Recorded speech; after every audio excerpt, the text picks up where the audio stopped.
Today we're taking a first look at the 2023 Turner Nitrous.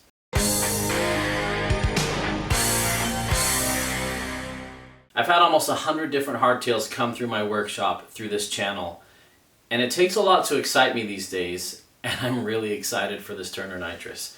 I caught up with David Turner at Sea Otter in 2023, and we geeked out on bikes for almost an hour, and I realized this guy really knows his stuff. It's actually kind of hard finding OGs like him, some of the original bike designers who are willing to move with the times and update things. The Turner Nitrous is a cross-country bike, as he says, with a 66-degree head angle, and it looks like it's got some wonderful trail geometry. I have a hunch that this could be a lot of people's favorite trail bike for green and blue trails in their neck of the woods. It's a fully titanium frame, and you can buy just the frame for $2,400, which is a steal for a tie frame. Welds look absolutely flawless. The tubes are really cool. I really like the stuff going on here. The 2023 model has a post-mount rear brake, which I really like, and a UDH, a universal derailleur hanger, so if you want to be able to run transmission, you can run it on one of these. They also sell complete builds, which is exciting. A lot of times on tie frames, you can only get the frame and you have to build it up yourself. This is their complete build, and it comes in at $5,900. And honestly, I think they nailed it on that price point. Now, I know a lot of people are thinking, wait a minute, hardtails over $3,000? What are you doing? Why not just buy a full suspension? A hardtail is often better than a full suspension in the type of terrain that this is designed for. This thing tipped the scales at 25.1 pounds with pedals. Super light. One of the lightest frames that I've had in for review. And it's metal. I love metal frames. I feel like they're more robust than carbon, especially if you tip them over or hit rocks or trees or any type of impact. Metal's going to stand up a lot better than carbon would in those situations. When designing this, David actually had the chainstays even shorter, but he said it kind of threw off the balance of what this bike was all about, so he pushed them out. And I love seeing frame designers tweak different geometries. You'd think all companies do this. So few companies do. It's kind of disheartening being in the industry and seeing how many companies are willing to just spit out a CAD drawing without ever writing it, press go, order 1,000 of them and start selling them. I love that David prototypes and he rides each prototype and he tweaks the geometry of each model to match the attitude that that frame should have. David's a kindred spirit. I don't know him very well. We only met that one time in Sea Otter, but right away I could tell, A, this guy really knows his stuff, B, he's a wonderful human being, and C, he's super passionate about hardtails. They used to make full suspensions. Now they're focusing on gravel and hardtails. And so I'm super thrilled to have this. There's some really great things going on here that have attention to detail that you could only get having done this for decades and decades and decades. Everything's just done so extremely well on this thing. So Turner's calling this an XC bike. It's an extremely modern XC bike, if it is an XC bike. 66 head angle, 435 chainstay, short stem, wide bars, long dropper. This to me looks like an absolute riot where hardtails are best. So we've got fully internal cable routing, 2 ports up front. The rear brake and shifter cable come underneath the bottom bracket, and then they go internal into the chainstays and come out. That's not cheap to do. And so they could have got this cheaper. I don't think Turner's goal was make the cheapest titanium frame on the market. I think it was make something that you're extremely proud of, that you'd want to ride, that has every attention to detail that you'd want. The execution is just beautiful of this cable routing. Now, I don't normally love internal cable routing, but this is one of the finest that I've seen. Here in Hardtail Party, we like to see what size tire actually fits on each bike. Let's see if we can fit a 29 by 2.6. It's not designed for that, but let's see what happens. This is a 29 by 2.6 on a 40i rim. That's a nice wide rim. Oh yeah, that is clearing all day long. Ooh, check this out. I've got at least 8 mil clearance on each side. Even in the chainstay, that's hard to do. Tons and tons of clearance in here. All right, let's try a 3.0, see what happens. Now this is not a 27.5 bike, not a plus bike, but I'm curious. Okay, 27.5 by 3.0. Like I said, this is not a 27.5 bike, but I know some of you are going to ask anyway. If you benefit from these tire size demonstrations, for sure give this video a thumbs up and maybe consider kicking me a few bucks over on Buy Me a Coffee or become a patron to support this channel. It takes a lot of work to do these, but I know a lot of people benefit from them, so let me know in the comments. Holy cow, I did not expect that.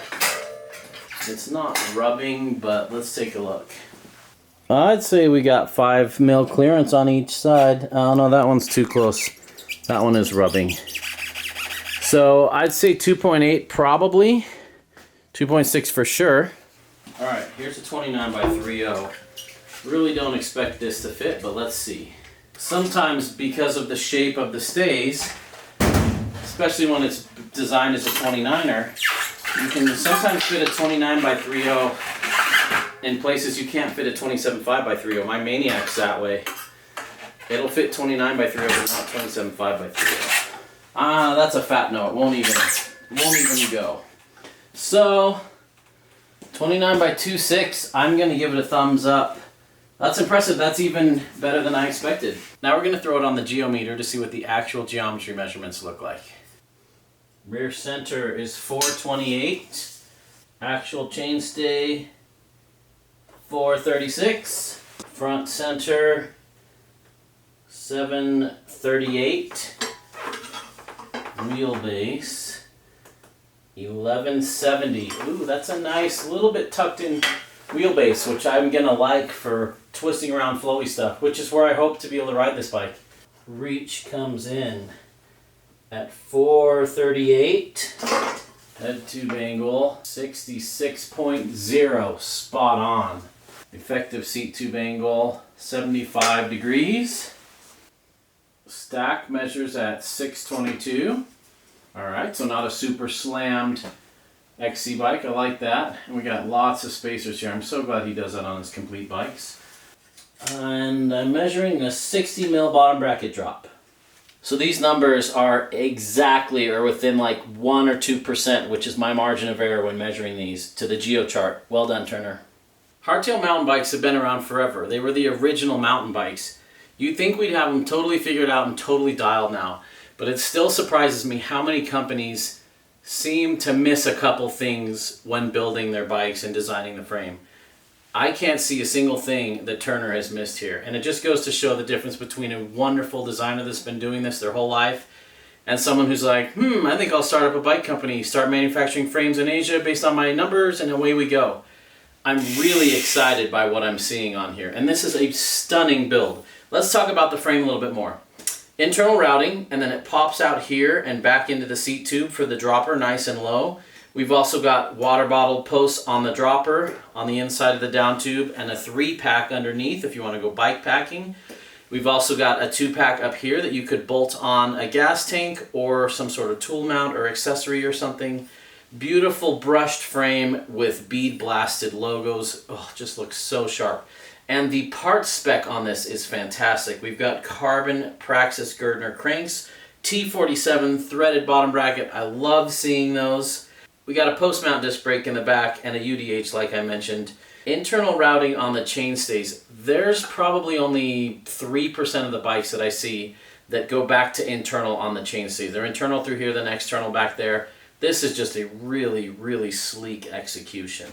We've got a RockShox Sid Ultimate Reynolds carbon wheels, SRAM level brakes, 1-up carbon bars. Love seeing those. Those are my favorite carbon bars. They're wonderfully compliant. They feel great and they're affordable. We've also got a 1-up dropper. One cool thing about 1-up droppers is they are height adjustable. So if the dropper that's spec'd is a little too tall for you, you can adjust the travel of the dropper without having to sell that and buy a new dropper. I think this is a wonderful.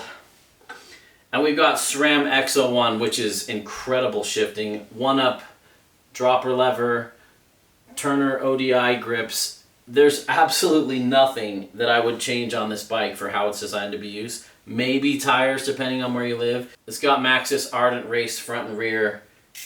High engagement hub. My goodness, it's got everything you'd want. And 25 pounds is absolutely stunning.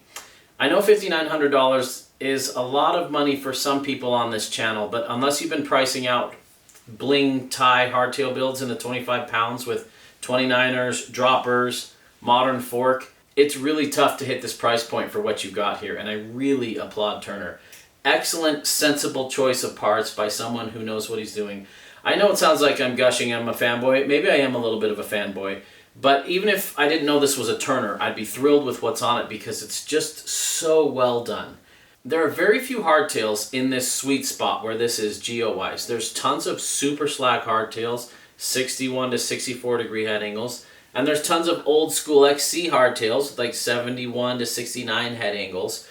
But there's not much in this 66 degree range with moderate reach, shortest chain stays, and this is where hardtails really thrive.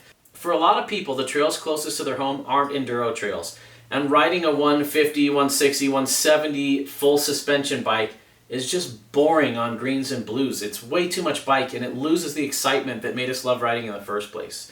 Switching to a bike like this on those types of trails, it completely unlocks the joy of those again. And a lot of my patrons have found a new joy in their close trails that may not be Black Diamond or Double Black Diamond. So if you've got trails close to you that you've stopped riding because they're too boring, definitely consider getting a trail hardtail or XC hardtail like this that's going to bring the excitement back on those. There's something cool about riding out your door to the trailhead, riding around the trails and riding back home. And even if you never hit some massive drop or some Double Black Diamond feature, on a bike like this, you can have just as much fun, just in a different way. One other thing that really impresses me about this is how well it is built, as far as putting the parts on the frame. Not all brand new bikes have the attention to detail and quality that this has. The cable length is perfect. This is probably the first time I've ever had a complete bike in where I didn't think, man, why didn't they just shorten those cables 2 or 3 inches? This is built by a master mechanic. I don't know who did it, but they did an absolutely fantastic job. This feels on par with some of the $9,000 and $10,000 Thai bikes that I've seen. I'm extremely impressed. If you need bike consultation advice and you want to pick my brain and get my recommendation for the perfect bike for you for your budget and riding style, I do that over on Patreon. Become a patron today. I'd love to help you over there. Thanks for watching, everybody. There's a party in the mountains and you're invited.